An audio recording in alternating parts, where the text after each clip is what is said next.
Wadhiege. Wadhi wacho wach hate speech, wach marachaya. Kenda wadhi wacho ni kawuoni celebrate this day mondo jopiny te ong'e ni hate speech nyaka geng'ne. Okelo lweny, okelo chandruok, okelo tho ma wakia kode. Kata manyicha manyocha ni election manyicha 2013 mnyoni.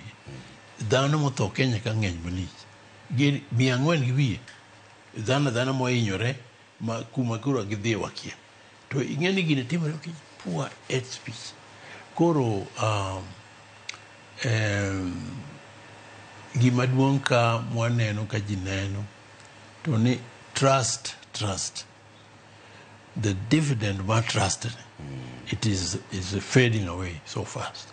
Nikech gineno na diera ok duong' ahinya kuom gima jotelo wacho negi.